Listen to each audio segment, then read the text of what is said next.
Menyangka bahwa itu semua dapat mengekalkan kebahagiaan, dapat menunjang kehidupan yang langgeng. Ada yang berlomba-lomba mengejar-ngejar harta. Seluruh waktu dalam hidupnya habis untuk mengejar harta. Tidak peduli siang atau malam, sore atau pagi. Sujud tidak lagi sempat, Allah dilupakan dengan agama jauh. Ada yang berlomba mengejar-ngejar pangkat, jabatan dan kedudukan. Tidak peduli menjilat ke atas, menginjak ke bawah atau menyikut kiri dan kanan. Bahkan teman pun jadi lawan, lawan pun jadi teman. Bukan soal, yang penting pangkat terkejar. Ada yang berlomba memperbanyak kendaraan, sejak dari jet pribadi, pesawat kapal pesiar, sampai kepada mobil-mobil mutakhir. Ada yang berlomba memperbagus rumahnya. Ada yang berlomba memperbanyak istri dan anak-anaknya. Seluruhnya tenggelam di dalam perlombaan yang menurut ukuran mereka akan mendatangkan prestise, kemegahan dan kebanggaan. Allah subhanahu wa ta'ala menegur, memberikan peringatan dalam surah yang pendek, yaitu surah At-Takatsur. Alhaakumut takatsur hatta zurtumul maqabir kalla sawfa ta'lamun. Alhaakum ay syagalakum an ta'ati rabbikum. Kamu telah lalai daripada taat kepada Tuhanmu, dan yang menyebabkan kamu lalai itu tidak lain at-takatsur. At-takatsur artinya at-tabahi bi kathrati mata'id dunya. Bermegah-megah dengan memperbanyak kesenangan hidup duniawi. Dengan kata lain, berlomba-lomba mengejar kemegahan duniawi telah menyebabkan kamu lalai daripada mengingat, daripada taat kepada Allah subhanahu wa ta'ala. Apabila orang cenderung materialistis, seluruh kegiatan hidup dikerahkan untuk berlomba memperbanyak materi. Apa namanya harta benda, apa namanya rumah, apa namanya pangkat dan jabatan, maka dikala itu seseorang akan sangat mudah lalai daripada taat kepada Allah subhanahu wa ta'ala. Hilanglah kesadaran bahwa sesungguhnya apapun yang kita miliki dalam kehidupan dunia ini tidak lain hanya barang titipan sementara. Kita cari, kita kejar, tapi setelah kita dapatkan, jangan dia dijadikan tujuan. Jadikanlah dia sebagai alat. Apabila harta benda duniawi sudah dijadikan sebagai tujuan daripada kehidupan, maka sesungguhnya kita sudah terseret dalam satu siklus, satu lingkaran setan yang tidak akan pernah berujung. Sebab manusia dalam berhadapan dengan materi duniawi tidak akan pernah mengenal kata cukup, tidak akan pernah mengenal kata puas, dan tidak akan pernah bertemu dengan titik. Selalu koma, selalu kurang, selalu tidak ada cukupnya. Apalagi kalau bicara soal keenakan, kenikmatan, kesenangan, itu cuma sekedar sudut pandang saja. Saudara barangkali kalau menghayal akan berkata, alangkah enaknya jadi menteri, naik mobil empuk ber-AC, kemana-mana disambut. Menteri juga barangkali akan berhayal seperti saudara, alangkah enaknya jadi rakyat biasa, bebas duduk angkat kaki di warteg tanpa ada yang mengamankan, tanpa harus terikat oleh protokol-protokolan, tanpa harus diatur ini dan itu. Jadi perbedaan cuma sudut pandang saja.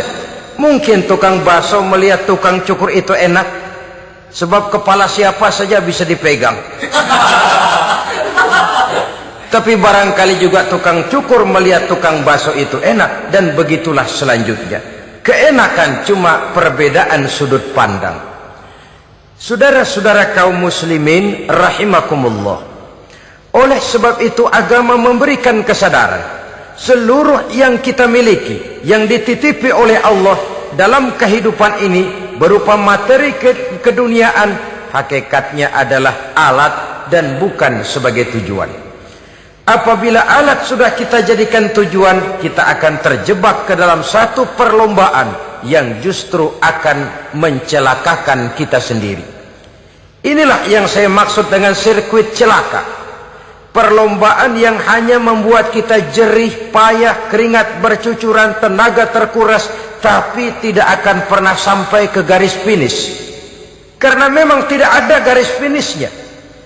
Betapapun jauhnya satu perlombaan, dia mesti punya garis finish. Tapi kalau sudah at-takatsur, berlomba bermegah-megah diri, maka barangkali tidak akan pernah ada garis finishnya. Kita akan terseret dalam lingkaran setan, berputar di seputar itu tanpa tahu kapan berhenti dan di mana titiknya. Agamalah yang memberikan kesadaran. Alhaakumut takatsur. Bermegah-megahan telah membuat kamu lalai daripada taat kepada Allah Tuhanmu. Semua sadar bahwa kita diciptakan tidak lain adalah untuk mengabdi kepada Allah. Nilai pengabdian ini sering lentur, nilai pengabdian ini sering luntur, manakala kita sudah berlomba-lomba bermegah-megah dengan materi kehidupan dunia. Islam jelas tidak menganjurkan penganutnya jadi orang miskin. Bahkan Imam Ali karramallahu wajhah pernah mengatakan, kemiskinan bisa menyebabkan kekufuran. Ayat yang pertama turun juga kita tahu, Iqra, baca olehmu. Kan seolah-olah Quran cuma tidak langsung saja bilang, hai orang Islam, kamu jangan jadi bodoh. Kebodohan menimbulkan kemiskinan, kemiskinan mendekatkan kita kepada kekufuran. Jadi miskin sama kufur tetangga. Artinya dalam kondisi miskin, kemudi hati itu mudah terombang-ambing. Oleh sebab itu sering kemiskinan umat Islam ini dimanfaatkan oleh orang-orang lain untuk menyebarkan agamanya. Padahal agama adalah soal keyakinan yang tidak mungkin ditunjang dengan supermi, ditunjang dengan beras, pakaian, obat-obatan, beasiswa. Agama adalah soal keyakinan. Keyakinan adalah soal kebenaran, dan kebenaran itu adalah milik bersama. Tujuan diciptakannya manusia tidak lain adalah untuk melaksanakan ibadah. Kalau orang tenggelam dalam perlombaan memperbanyak harta, mempertinggi kedudukan, memperindah segala macam yang sifatnya duniawi, biasanya itu akan membuat dia lalai dari taatnya kepada Allah Azza wa Jalla. Kadang bukan hanya lalai daripada taat, juga sering terjebak kepada maksiat. Karena kalau pola pandang dan tolok ukur sudah benda duniawi semata-mata, sangat tidak mustahil orang lalu terjebak ke dalam prinsip menghalalkan segala cara. Asal sudah tujuan tercapai, cara apapun halal. Akhirat nomor 18. Nah, bukankah memang barangkali kita sejak kecil sudah dilatih untuk materialistis? Umpamanya kita hanya sering dilatih untuk takut kepada yang konkret-konkret saja, takut kepada yang nyata-nyata saja. Seorang ibu kalau menakuti anaknya, aduh nak, kenapa ini kau kerjakan? Kalau bapakmu tahu, waduh, habis kamu. Nah, kita lihat, kalau bapakmu tahu, kalau polisi tahu, kalau hansip tahu, kalau satpam tahu, tapi jarang seorang ibu menanamkan kepada anak, nak, kenapa ini yang kau lakukan, nak? Bukankah kau tahu Allah lihat, Allah tahu, Allah dengar, Allah, nak? Diajarkan takut kepada yang gaib. Karena kalau takut dia kepada polisi, dia masih bisa cari tempat lain dong yang polisi kagak lihat.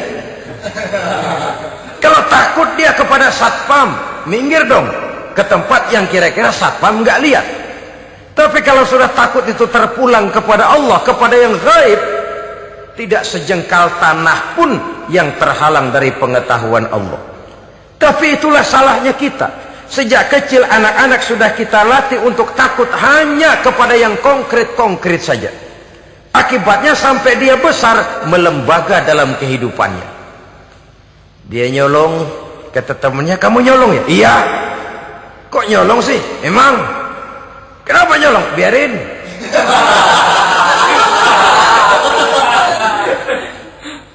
Kamu kan tahu Allah lihat, tahu. Kenapa nyolong juga? Biarin. Asal orang jangan lihat. Kalau Allah mah lihat, dia kagak ribut. Allah nggak ribut katanya.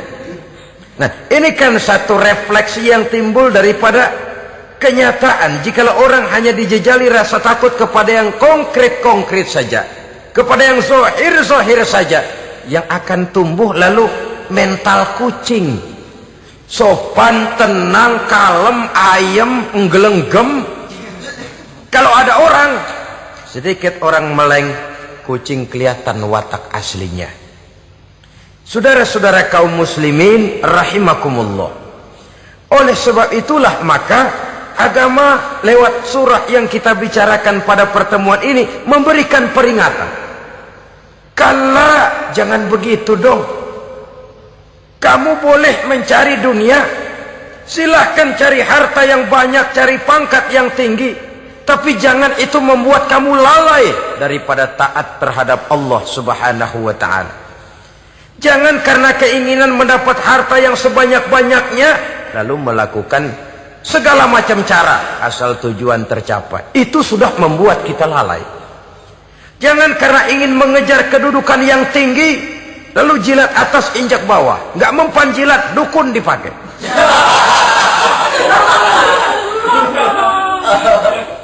Itu kan sudah membuat kita lalai. Nanti kalau berhasil, wah dukun kita paten. Tapi kalau gagal, dukun sialan kagak mantu.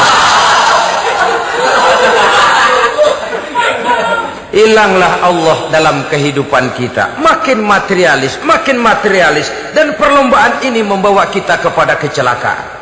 Kala, sekali-kali jangan begitu. Berlomba boleh, cari uang yang banyak. Tapi setelah uang didapatkan, jadikan dia sebagai alat, jangan dijadikan sebagai tujuan.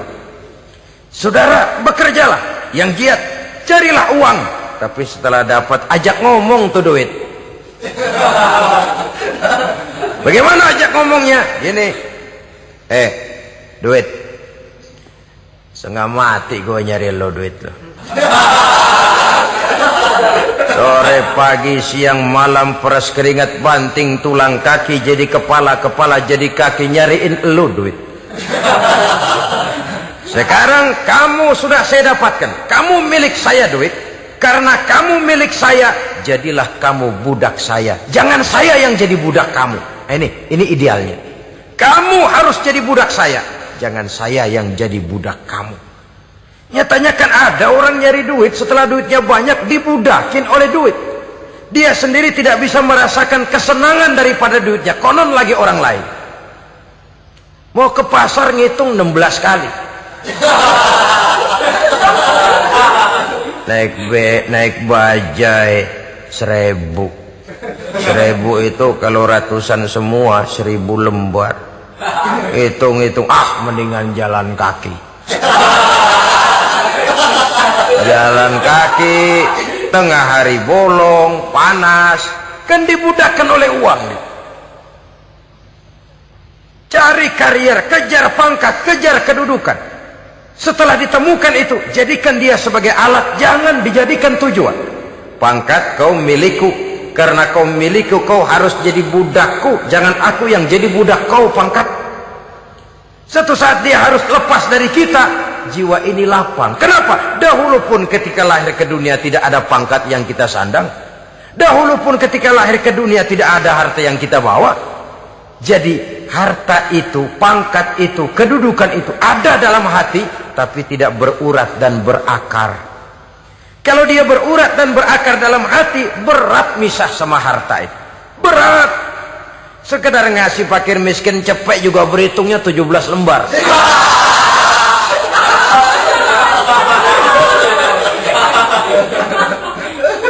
Dengar di kantornya mau ada mutasi, pindah dia dari tempat basah ke tempat kering, baru berita burung udah meriang duluan. Ini nanti bagaimana, itu nanti bagaimana, ini nanti bagaimana. Kan tidak jarang orang yang kena apa istilah kerennya zaman sekarang itu post power syndrome. Post power syndrome ini pernah dianalisa oleh Nabi. Kata beliau, irhamu salasatan minan nas, sayangilah 3 macam manusia.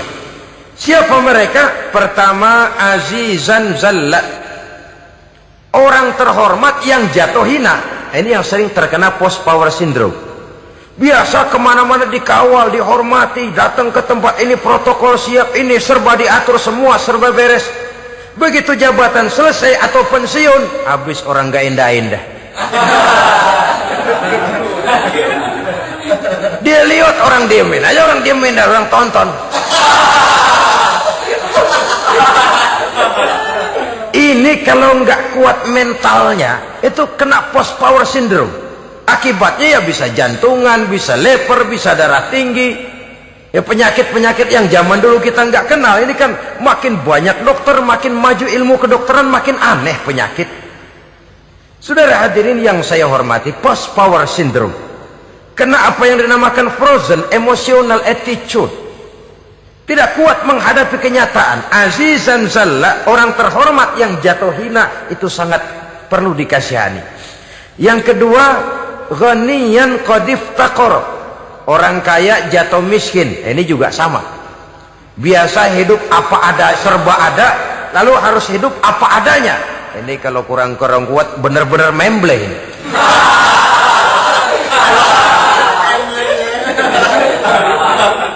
Kalau tidak kuat mentalnya, biasa hidup serba enak, serba nikmat, cuma kerjanya neken cek, main apa itu kredit card, macam-macam fasilitas dipunyai. Tahu-tahu jatuh bangkrut, jatuh miskin. Kalau tidak fondasi agamanya kuat, bisa gantung diri, bisa bunuh diri, bisa frustasi, bisa terkena psikosomatik, tekanan jiwa mempengaruhi faktor biologis. Timbullah tekanan, terjadilah penyakit aneh-aneh. Al-ghaniyan qad iftaqara, orang kaya jatuh miskin, itu perlu dikasihani. Yang ketiga, wa faqihan yal'abu bihil juhal, ahli fikih tapi dipermainkan oleh orang-orang bodoh. Hanya kebetulan orang bodoh itu punya kekuasaan. Hukum bisa dipesan.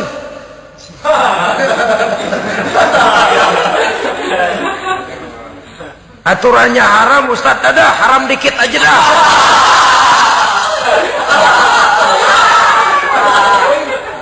Sibuklah tuan fakih ini, ahli fikih ini, mencari dalil kebet sana kebet sini supaya yang tadinya haram benar bisa jadi haram sedikit. Padahal yang minta ini orang bodoh, tidak ngerti agama, cuma karena punya kekuasaan dipermainkan oleh orang yang fakih. Orang yang fakih ini dipermainkan. Kasihan orang yang seperti itu. Wa faqihan yal'abu bihil juhal, ahli fikih tapi dipermainkan oleh orang-orang bodoh. Akibatnya karismanya hilang, wibawanya lenyap. Dia menyangka bahwa dengan mengharam-haram sedikit-sedikit itu dia bisa mendapat keuntungan yang berganda-ganda, padahal akibatnya itu hanya akan membawa kecelakaan saja. Allah peringatkan benar, kala, sekali-kali jangan begitu. Cari uang yang banyak silahkan, ngejar kedudukan yang bagus boleh, bikin rumah yang hebat silahkan, ada kendaraan bagus silahkan, tapi jangan sampai kamu terjebak kepada sirkuit celakai, perlombaan yang tidak ada garis finishnya. Sering dicontohkan orang menghayal, melamun. Kamu kenapa nggak mau ibadah? Lah bagaimana mau sembahyang, saya di Jakarta masih ngontrak.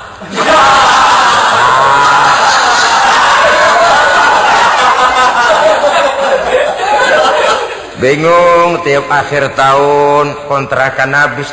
Kalau punya rumah sendiri walaupun kecil-kecilan, tenanglah saya ibadah. Baiklah, oleh Allah diberikan rezeki, bisa bikin rumah walaupun kecil-kecilan.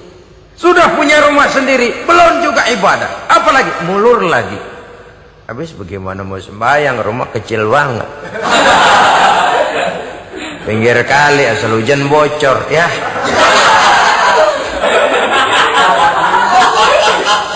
Kalau bisa punya rumah permanen, rajin dah ibadah dah. Iyalah, diberikan rezeki, bisa bikin rumah besar. kamarnya banyak, halamannya luas, kendaraan belum ada, perabotan belum lengkap. Sudah ada kendaraan, belum kayak orang-orang. Sudah kayak orang-orang, masih sama dong, kudu di atas. Kapanlah selesainya? Kala, sekali-kali jangan begitu. Jangan kamu mengumpulkan harta bermegah-megah membuat kamu lalai dari taat kepada Tuhanmu. Engkau tinggalkan rukuk dan sujud, engkau jauh dari masjid, engkau kering dari kehidupan beragama. Sebab itulah maka pembangunan fisik material tidak bisa dipisahkan dengan pembangunan mental spiritual. Tidak hanya cuma dalam teori, tapi juga harus dalam praktek. Selalu pembangunan yang hanya mengarah kepada fisik material, jauh dan kering dari agama, hanya akan melahirkan manusia-manusia materialistis yang terjebak di dalam sirkuit celaka perlombaan yang tidak pernah mengenal garis finish. Sebab itu agama mengajarkan, orang kaya itu siapa sih? Yang banyak duit? Belum tentu. Yang kebunnya di mana-mana ngebelatak? Belum tentu. Yang pabriknya selebar-lebar? Belum tentu. Yang punya segala macam peternakan, dari peternakan gajah sampai peternakan kutu?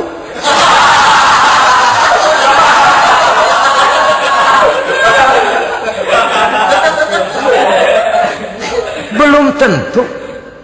Agama memberikan tuntunan yang sangat luhur.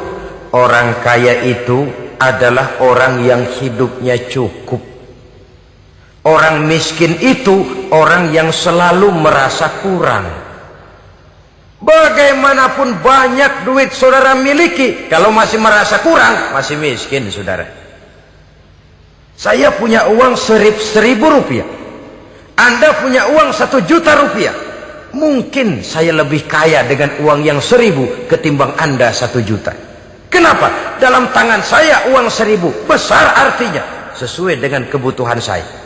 Tapi di tangan Anda uang 1 juta, kebutuhan Anda lebih besar daripada itu lagi.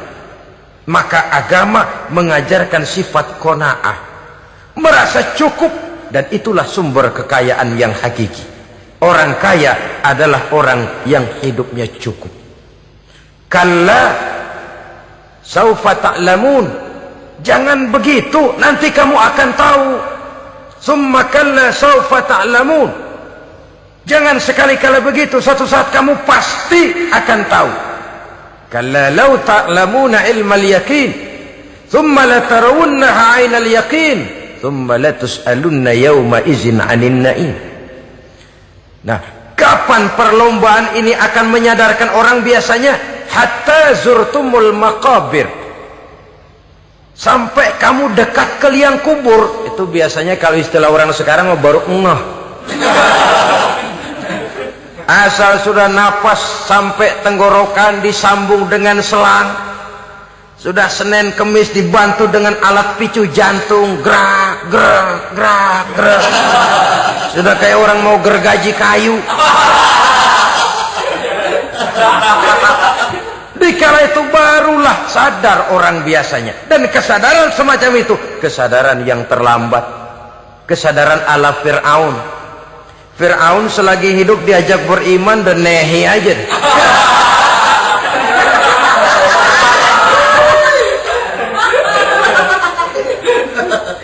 Tapi ketika dia tenggelam di lautan merah bersama seluruh tentaranya, dikala napas hampir terputus, keluar ucapannya, amantu bi Rabbi Musa wa Harun. Aduh, kalau begini mah saya juga percaya kepada Tuhannya Musa dan Harun. Saya beriman kepada Allah. Lagi timbul tenggelam mau sekarat baru beriman. Hatta zurtumul maqabir, kamu telah lalai dari sebab bermegah-megah sampai kamu masuk ke liang kubur, dekat ke liang kubur. Kalimat zurtum di sini menjelaskan bahwa kubur itu tidak selamanya. Zurtum itu dari kalimat zaro ya zuru, berziarah. Orang berziarah kan sebentar. Ke kubur itu sama dengan berziarah kita di situ. Sebentar, tidak akan selamanya, tidak akan kekal dalam kubur. bahwa kubur itu cuma satu halte dari sekian halte yang harus kita jalani. Hatta zurtumul maqabir ay mutum wa dufintum fil kubur, sampai kamu mati dikubumikan dalam kubur, barulah kamu sadar bahwa perlombaan itu hanya sia-sia, bahwa perlombaan itu tidak akan pernah mengenal garis finish, bahwa perlombaan itu akan membuat kamu celaka. Begitulah umumnya kebanyakan orang yang terjebak ke dalam paham materialis, baru menyadari kesalahan langkahnya pada saat napas sudah sampai di tenggorokan. Ternyata uangnya yang miliaran rupiah tidak sanggup menyambung nafasnya. Ternyata kendaraan yang serba mewah berkilat tidak sanggup meneruskan kehidupannya. Ternyata pangkat jabatannya yang tinggi yang membuat dia menyebabkan temannya jadi lawan, lawannya jadi teman, tidak akan sanggup menghentikan sang malaikat maut. Kalau keadaan sudah begitu, baru sadarlah kita terlambat. Karena saat seperti itu akan dihadapi oleh setiap orang. Kala, jangan begitu. Sadarlah kamu bahwa kalau sudah dekat ke liang kubur kamu baru insaf, itu terlambat. Sebelum nafas sampai di tenggorokan, pintu taubat masih selalu terbuka. Tapi manakala nafas sudah sampai di tenggorokan, tertutuplah pintu taubat untuk orang yang bersangkutan. Oleh sebab itu, perlombaan dengan bermegah-megah terhadap materi duniawi, tolok ukur dan pandangan hidup yang terbatas kepada wujud benda semata-mata, memang sering menyebabkan orang lalai, sering menyebabkan orang lupa diri, tidak sadar tentang hakikat yang terpenting dari kehidupan ini, yaitu tentang dari mana dia datang, di mana dia sekarang, dan kemana dia akan pulang. Sungguh, ilmu pengetahuan tidak akan pernah mampu menjawab persoalan ini. Sungguh, filsafat juga tidak berdaya menghadapi pertanyaan seperti ini. Hanya agama yang mampu memberikan kepastian batin tentang hakikat dari mana kita datang, di mana kita sekarang, dan kemana kita akan pulang. Makin kita renungi pertanyaan ini, makin kita menemukan diri sendiri. Dan makin kita menemukan mengenal diri sendiri, kita akan semakin mengenal Allah subhanahu wa ta'ala. Semakin kita mengenal Allah, maka akan semakin terpanggil kita untuk dekat dengannya, mentaati segala perintahnya, dan berupaya menjauhi segala yang dilarangnya. Dengan demikian selamatlah kita dari satu perlombaan yang hanya akan menyeret kita kepada menghalalkan segala cara, jauh dari agama, jauh dari Allah, bahkan jauh dari sesama manusia. Karena umumnya perlombaan seperti ini akan cenderung melahirkan manusia yang egois. Muslimin rahimakumullah. Lebih jauh, mari kita mengikuti peringatan Allah dalam surah Al-Munafiqun ayat 9. Di sini Allah Subhanahu wa taala mengingatkan, A'udzu billahi minasy syaithanir rajim. Ya ayyuhalladzina amanu la tulhikum amwalukum wala auladukum an dzikrillah wa may yaf'al dzalika fa ulaika humul khasirun. Hai orang-orang yang beriman, jangan sampai hartamu dan anak-anakmu melalaikan kamu daripada mengingat Allah. Wa may yaf'al dzalik, barang siapa yang melakukan hal seperti itu, fa ulaika humul khasirun, maka merekalah sesungguhnya orang-orang yang merugi.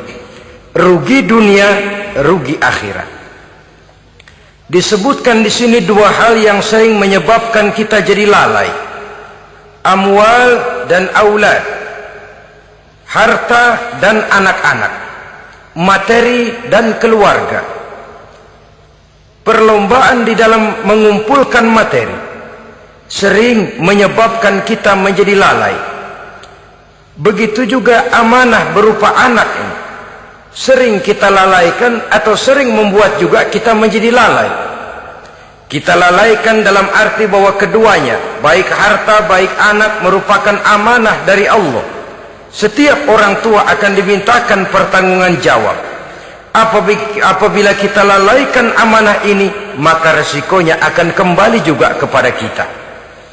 Tapi satu hal yang jelas dalam ayat 9 surah Al-Munafikun ini, bahwa perlombaan memperbanyak harta dan anak-anak yang masuk dalam kelompok at-takatsur itu tadi akan menyebabkan orang khasiru, termasuk ke dalam kelompok orang-orang yang rugi.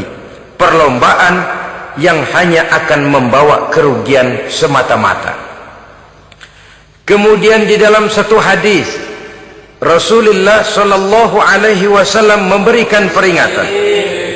Beliau bersabda, "Iza azzamat ummati dinaran wa dirhaman, nuzi'at minha haibatul Islam, wa iza tasabat ummati saqatat min ainillah, wa iza turikatil amru bil ma'rufi wan nahyu 'anil munkari, hurimat 'alaihim barakatul wahyi."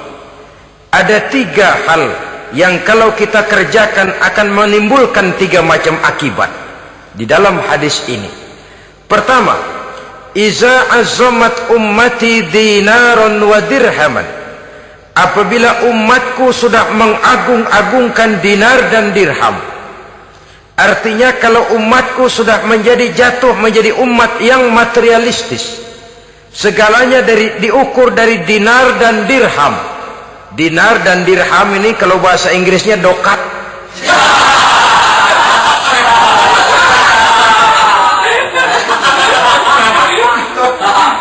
Segalanya diukur dari segi dinar dan dirham saja. Nuzi'at minha haibatul Islam, akan dicabutlah kehebatan Islam dari mereka. Memang ada kalanya kita berkata bahwa tanpa uang kita tidak bisa berbuat apa-apa. Tapi kalau itu dijadikan landasan dari segala sesuatu, itu yang dijadikan ukuran, itu yang dijadikan tujuan, kita hakikatnya sudah gagal sebelum melangkah. Apapun saja profesi kita, apabila sudah menjadi pendewa dinar dan dirham, akan hilanglah kehebatan Islam, akan dicabut kehebatan Islam itu. Umat Islam bisa dibeli, ulama bisa dikontrak, kiai bisa dicarter. Saudara hadirin ma'asyiral muslimin rahimakumullah, apabila umatku sudah membesar-besarkan dinar dan dirham, bermegah-megah dengan itu, berlomba-lomba memperbanyak itu yang menjadi tujuan dan tolok ukur dari segala kegiatan, nuzi'at minha haibatul Islam, akan dicabutlah kehebatan Islam. Hilang itu wibawa. Walaupun dia bernama umat mayoritas dalam jumlah, tetapi dia minoritas dalam peranan. Mayoritas dalam bilangan, tapi minoritas dalam percaturan kegiatan hidup ini. Kita ingat di zaman pengembangan Islam di masa Rasulullah sallallahu alaihi wasallam, mereka berlomba-lomba mengorbankan dinar dan dirhamnya untuk kepentingan agama, bukan mengorbankan kepentingan agama untuk mencari dinar dan dirham. Kita di zaman sekarang sering terjadi penjungkiran nilai, terbalik yang kita amalkan. Nabi Ibrahim mengorbankan putranya Ismail untuk kepentingan agama. Kita sering sekarang ini mengorbankan kepentingan agama untuk anak-anak kita. Dulu anaknya yang dikorbankan buat agama, sekarang agamanya dikorbankan buat anak. Dulu dinar dan dirham dibelanjakan untuk menopang agama, sekarang agama dijadikan alat untuk mencari dinar dan dirham. Saudara-saudara kaum muslimin rahimakumullah, memang apabila dinar dan dirham digunakan untuk penyangga perjuangan, itulah idealnya. Saya katakan tadi, dinar, dirham, uang, dunia cuma sekedar alat, bukan sekedar tujuan. Kita memerlukan alat ini. Membangun pesantren tidak cukup dengan semangat, Membangun rumah sakit Islam tidak cukup dengan pidato. Membangun masjid tidak cukup dengan semangat menggebu-gebu. Kita perlu semen, kita perlu pasir, kita perlu batu kali, kita perlu besi, dan itu semua beli. Tidak turun dari langit seperti turunnya embun di waktu pagi. Tidak mungkin rumah sakit Islam muncul ke permukaan hanya dengan sim salabim abrakadabra.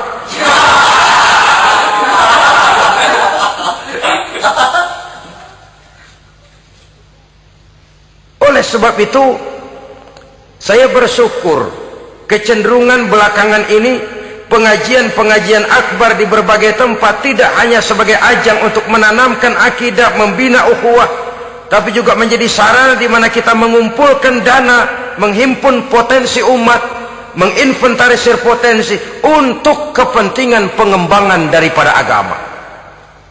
Meskipun ada satu dua orang yang salah paham tentang ini, sampai kemudian saya mendapat satu merek yang cukup tidak enak untuk didengar, mengkomersilkan pengajian katanya, karena memang ada pengajian yang menggunakan sistem karcis, sebenarnya juga tidak etis.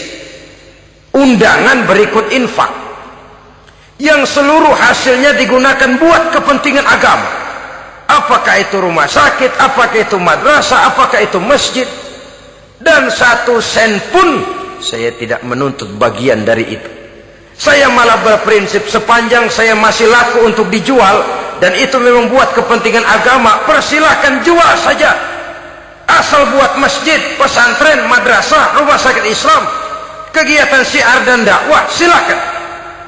Tapi kalau sudah dijual buat kepentingan pribadi, memperkaya diri sendiri, tentunya dunia akhirat sulit untuk ridho kepada tingkah laku yang semacam itu. Kita memerlukan dana, umat di daerah membangun memerlukan dana, dan dana itu tidak hanya datang begitu saja. Kita bersyukur bahwa untuk menghadiri pengajian sekarang ini orang mau mengeluarkan uang, mau memberikan infak dengan ikhlas, tidak dengan keterpaksaan. Kenapa tidak? Sehingga ini lalu diinventarisir untuk kepentingan pembangunan agama. Ratusan juta rupiah terkumpul dari pengajian-pengajian rutin ini, pengajian-pengajian akbar ini. Puluhan masjid terbantu, rumah sakit Islam terbantu, musola selesai. Ya walaupun tidak lalu semuanya beres, tapi gemaknya itu sudah cukup menyentuh untuk menyadarkan orang bahwa harta baru kekal kalau dia sudah dibelanjakan di jalan Allah. Nah, yang celaka kalau dinar dan dirham itu yang dijadikan tujuan. Mengadakan pengajian semata-mata untuk cari uang, uangnya buat kantongnya dewe. Itu yang membuat dicabutnya kehebatan Islam itu. Segalanya diukur dari sudut itu. Sehingga ketika seseorang datang bertanya tentang hal-hal yang berkaitan dengan ini, maka hal semacam ini sesungguhnya satu nikmat yang perlu kita syukuri sepanjang menginventarisir potensi umat benar-benar digunakan buat kepentingan daripada agama kita. Jadi peringatan tegas dari Nabi ini, iza azzamat ummati dinaron wa dirhaman nuzi'at minha haibatul Islam. Apabila umatku sudah mengagung-agungkan dinar dan dirham, maka akan dicabutlah kehebatan Islam dari tengah-tengah mereka. Remeh saja orang memandang kita, enteng saja orang memandang kita. Satu. Yang kedua, patuhlah mereka dalam pandangan Allah. Kalau sesama umat ini sudah saling menjelekkan, apakah yang menjelekkan itu lebih bagus dari yang dijelekkan di hadapan Allah? Dua-duanya sama rendahnya. Pribadi saya mungkin puas kalau saya bisa menghantam saudara di depan umum, menjelek-jelekkan nama saudara. Tapi lebih baikkah saya dalam pandangan Allah sama rendahnya dengan orang yang saya jelekkan? Itu pun kalau yang dijelekkan benar-benar jelek. Kalau cuma sekedar fitnah, wah lebih celaka lagi nasib si orang itu tadi. Ini artinya menyadarkan kita bahwa umat ini sudah diikat dengan akidah. Beraneka ragam kita, tapi harus ada kebersamaan. Berbeda kita, tapi harus satu, sebagai satu ummatan wahidah, satu umat yang satu. Oleh sebab itu, persamaannya lah yang harus kita angkat ke permukaan, bukan perbedaannya yang kita perbesar. Sudah datang waktunya umat Islam bangun dari tidurnya, jangan lagi dibuai oleh irama mayoritas. Sudah lewat masanya kita bertengkar karena persoalan-persoalan kecil yang tidak prinsip. Sudah datang waktunya umat Islam bersatu, menyusun saf yang lebih lurus, oleh karena ia dihadapkan kepada tantangan-tantangan yang tidak semakin ringan. Kalau kita bertengkar dengan kita, kalau kita saling mencaci sesama kita, bukankah Yahudi tepuk tangan? Bukankah Nasrani menari-nari? Bukankah pihak ketiga akan menangguk di air keruh? Dan kerugian akan terpulang kepada kita semua. Tapi inilah realita, bahwa yang kita hadapi ini sesungguhnya musuh kita di luar kita, bukan di dalam kita. Apakah itu kemiskinan, kebodohan, maksiat, munkarat, ketidakadilan, kezaliman, kesewenang-wenangan, dan lain sebagainya. Yang musuh jadikan musuh, yang teman mari kita rangkul. Jangan terbalik, teman dimusuhi, musuh malah dirangkul. Maka berpesta poralah musuh-musuh Islam ini. Saudara-saudara kaum muslimin rahimakumullah, Nabi memperingatkan dengan tegas, wa iza tasabat ummati saqatat min ainillah. Jikalau umatku sudah saling mencaci maki, sudah saling berbantah-bantahan, jatuhlah mereka dalam pandangan Allah. Satu ayat menjelaskan, jangan sebagian kamu meremehkan, yaskhar, mengecilkan, menganggap enteng orang lain. Boleh jadi yang dihina, diremehkan, dianggap enteng itu nilainya lebih bagus daripada yang menganggap enteng. Dalam hakikat segala sesuatu itu cuma kembali kepada Allah. Di sanalah penilaian finalnya. Manusia hanya melihat yang zahir. Makin banyak harapan hidup ini kita gantungkan kepada manusia, makin banyak kita harus bersiap untuk kecewa. Saudara-saudara kaum muslimin rahimakumullah. Kemudian yang ketiga peringatan dari baginda Nabi, wa iza turikatil amru bil ma'rufi wan nahyu 'anil munkari hurimat 'alaihim barakatul wahyi.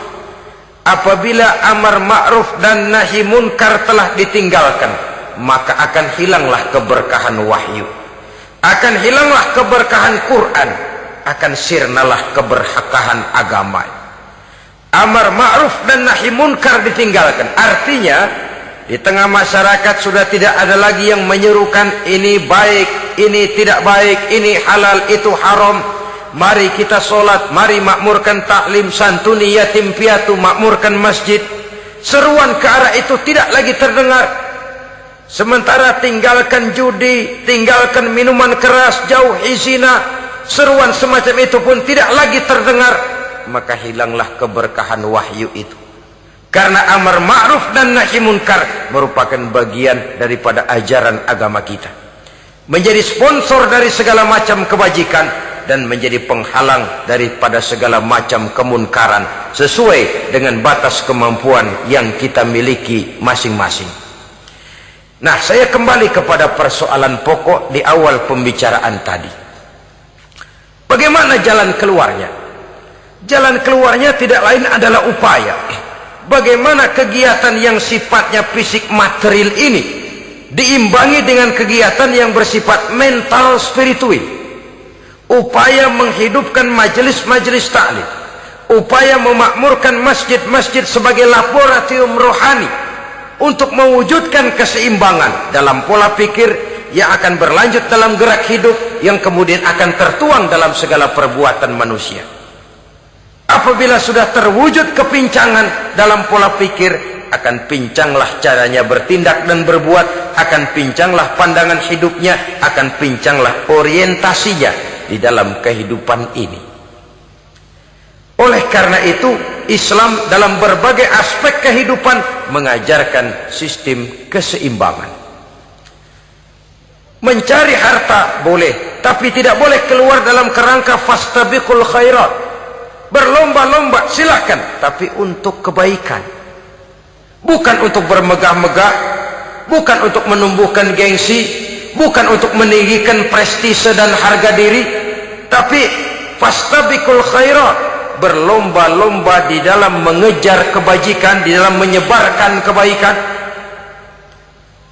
Bukan sekedar berlomba-lomba, tapi tolong menolong, bantu membantu. Ta'awanu 'alal birri wat taqwa wa la ta'awanu 'alal ismi wal udwan. Bertolong-tolonganlah kamu di dalam kebaikan dan takwa, jangan bertolong-tolongan di dalam perbuatan dosa dan permusuhan. Kerjasama di dalam kebaikan, kerjasama di dalam ketakwaan. Ada satu contoh yang menarik bahwa umat Islam di dalam ia menjalin kebersamaan itu harus seperti orang main sepak bola. Saudara lihat, orang main sepak bola, kalau pertandingan belum dimulai, silahkan kumpul di luar lapangan, atur strategi yang baik. Tapi kalau pertandingan sudah dimulai, turun ke lapangan hijau, jangan kumpul terus. Masa ada sepak bola gotong royong, groyok ke sana, groyok ke sini, ya kalah terus. Harus ada yang jadi penyerang tengah, kan begitu toh sepak bola. Harus ada yang jadi kiri luar, kanan dalam, striker, back, penjaga gawang. Yang penting kerjasama, teamwork, lalu mampu menciptakan operan-operan. Yang jadi back jangan ngiri sama yang jadi penyerang tengah. Jangan hasut, sebab bagaimanapun juga andai kata si penyerang tengah berhasil menjaringkan bola ke gawang lawan, kan kemenangan bukan kemenangan satu orang, kemenangan satu kesebelasan, kemenangan satu tim. Ini yang sering terjadi, back ngiri sama penjaga gawang, lalu penjaga gawang ngiri sama penyerang tengah, penyerang tengah ngiri sama kiri luar. Ya kapan mau menggolkan ke gawang lawan? Kita ini satu kesebelasan, posisi boleh berbeda. Umat Islam itu harus ada yang jadi camat, lurah, bupati, gubernur, menteri, jadi jenderal, jadi konglomerat, jadi pengusaha, jadi teknokrat. Yang penting kerjasama, teamwork, mampu menciptakan operan-operan yang akurat. Diego Armando Maradona, enggak pakai dia, enggak. Itu katanya maha bintang, gagah, hebat, bintang lapangan hijau. Kapan Maradona hebat? Kalau ditunjang oleh 10 temannya yang lain, merupakan satu kesebelasan. Bagaimanapun hebatnya Diego Armando Maradona, kalau dia sendirian lawan satu kesebelasan, remek.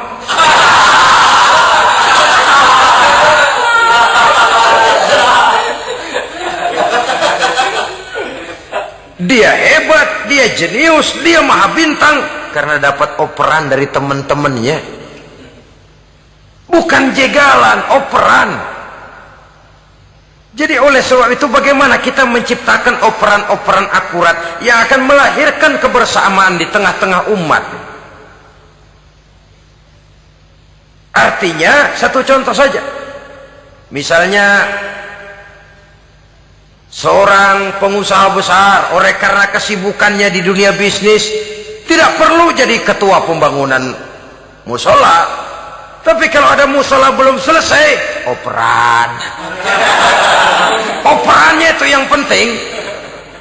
Apa yang dioper itu? Semen, apa batu kali, apa besi? Yang penting operan. Operannya akurat. Kadang-kadang ada terjadi juga frustasi ngelihat lawan kesebelasannya terlalu kuat, ngoper ke gawang sendiri, jebol. Kan sering terjadi begitu. Muslim didukung oleh umat Islam, ketika punya posisi menguntungkan malah mempersulit Islam. Ini kan ngoper ke gawang sendiri, bunuh diri namanya. Boro-boro jebolin gawang lawan, asal jangan bunuh diri juga lumayan. Jadi kalau saja kita mampu menciptakan kebersamaan seperti ini, baju boleh berbeda. Seorang muslim boleh dibungkus baju ABRI, boleh dibungkus baju dokter, boleh dibungkus baju teknokrat, boleh dibungkus baju konglomerat, sekedar baju. Tapi kalau terbukalah baju itu, kelihatan dadanya, terbersit nilai imannya, meresap sampai ke tulang sumsumnya. Dan pada saat Islam dikuti-kuti, akan timbul kecintaannya, akan timbul, saya muslim dan saya bangga dengan Islam saya muslim dan saya mau berbuat untuk Islam saya muslim dan saya siap mati untuk Islam saya. Dengan baju apapun dia terbungkus, kalau roh, jiwa dan semangat semacam ini tertanam, saya yakin kita umat Islam akan mampu berbuat lebih banyak dengan mewujudkan operan-operan akurat yang sangat diharapkan oleh umat itu tadi. Oleh sebab itu, saudara-saudara kaum muslimin rahimakumullah, baju boleh berbeda, bendera boleh beraneka warna, tapi jikalau bernama muslim, persamaannya yang dicari, jangan perbedaannya yang diperbesar. Nilai persaudaraan yang diikat dengan akidah semacam inilah yang banyak dicari orang, yang banyak menyebabkan orang masuk Islam. Di mana masjid kelihatan benar sebagai simbol kehidupan demokrasi dalam menciptakan ukhuwah, wawasan ukhuwah ini. Masjid simbol demokrasi. Siapapun masuk masjid buka sepatu, demokrasi. Siapapun orangnya, tidak peduli merek apapun sepatunya. Apa itu keluaran Cibaduyut Bandung? Apa itu modelnya Belli Beltoni Itali? Tidak soal, masuk masjid buka. Jumatan, kopral datang lebih dulu depan, pral. Jenderal datang belakang saja, pral. Tidak ada fasilitas khusus dalam masjid, karena di rumah Allah semua manusia sama. Si jenderal jangan lagi merasa jenderalnya, si pengusaha jangan lagi menonjolkan kebosannya. Masjid adalah simbol demokrasi daripada kehidupan umat. Sebab itu jangan terjebak kepada sektoral di dalam kita berbicara tentang ukhuwah ini. Kita boleh terbungkus dengan baju apapun, tapi kalau di balik baju itu tidak lain jiwa Islam yang mau berkorban, mau mengeluarkan harta, bahkan siap mati untuk Islamnya, maka kebersamaan itu akan mudah kita wujudkan. Tapi sepanjang kita berpecah belah, sepanjang kita centang perenang, maka tidak akan banyak yang bisa kita lakukan. Satu-satunya perlombaan yang bukan hanya dibolehkan tapi bahkan sangat dianjurkan oleh agama, yaitu fastabiqul khairat, berlomba-lombalah di dalam kebaikan, berlomba-lomba di dalam memakmurkan masjid, berlomba-lomba di dalam menghidupkan majelis-majelis ta'lim, berlomba di dalam menegakkan yang ma'ruf dan menghancurkan yang munkar, berlomba di dalam menyantuni yatim piatu. Tapi prakteknya kan kadang-kadang terbalik.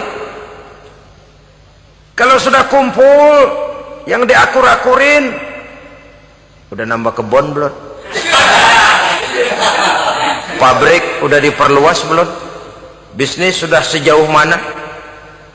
Belum pernah ada ketemu lalu kongko, masjidnya udah digedein ya? Jarang yang ngomong begitu.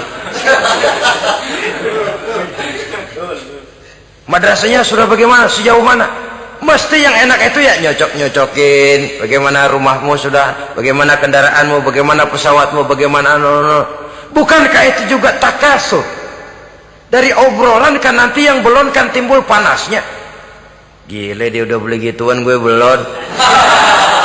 Timbul panasnya, lalu berusaha, berlomba lagi, bersaing lagi, berlomba lagi, bersaing lagi. Walaupun persaingan perlu, karena tanpa persaingan orang jarang mikir. Hidup itu kalau nggak ada tantangan kan tidur kita. Orang hidup smooth gitu ya, jalan tenang, setenang ya nggak maju orang itu. Orang itu baru bisa mengalami kemajuan kalau dia sudah dihadapkan kepada tantangan, gemblengan, gojlogan, fitnahan, hinaan, caci maki. Persaingan itu perlu supaya orang mikir. Kalau mikir dia berbuat, kalau dia berbuat dia bisa maju. Tapi persaingan yang sehat, bukan persaingan yang lalu menimbulkan fitnah, menghancurkan nama baik orang lain, yang dilatar belakangi oleh sifat hasud, dendam, iri hati, lalu menghalalkan segala cara. Tidak, bukan itu. Persaingan yang sehat ini akan menjadi alat picu agar orang lalu berlomba di dalam kebaikan. Satu-satunya perlombaan yang bukan hanya boleh tapi bahkan sangat dianjurkan oleh agama, berfastabiqul khairat, berlomba-lomba di dalam berbuat kebaikan. Berlomba-lomba membangun masjid bukan berarti di sebelah masjid bangun masjid lagi, bukan. Kadang-kadang karena ada fastabiqul khairat, berlomba-lomba, nggak apa-apa dah. Di sebelah masjid bikin lagi masjid. Akhirnya azan perlombaan main kenceng-kencengan. Bukan itu yang diinginkan tentu, bukan itu. Bagaimana memakmurkan masjid, bagaimana memfungsikan masjid, bagaimana membina umat dan lain sebagainya. Jadi pembicaraan ke arah itu akan menimbulkan rangsangan untuk berlomba di dalam kebaikan. Kalau dia kok bisa menata masjidnya sampai makmur, jamaah senang datang ke sana, anak-anak muda betah di masjid, kenapa saya tidak? Apa konsepnya? Nah, ini kan berlomba, tapi berlomba dalam kebaikan. Kalau dia bisa menghimpun anak-anak muda lalu diarahkan kepada jalan yang positif, kenapa saya tidak bisa? Dia punya potensi yang saya juga punya. Berlomba di dalam kebaikan. Perlombaan semacam ini akan memberikan ketentraman karena jalan yang ditempuh jalan ibadah. Tapi kalau perlombaan materi, at-takatsur tadi, yang timbul bukan ketentraman, panas. Karena panas, udah dekat, panas kan tetangganya hasud, dengki, iri hati, sakit, demam, orang lain maju, meriang. Lah kalau sudah begitu, hasud yang jadi bisikan hati, ya sudah, segala macam cara dilakukan untuk menjatuhkan orang lain. Dan itu sudah bukan lagi persaingan yang sehat. Saudara-saudara kaum muslimin rahimakumullah. Oleh sebab itu kita tutup pertemuan singkat kali ini dengan satu kesimpulan, bahwa harta adalah sekedar alat, bukan tujuan di dalam kehidupan.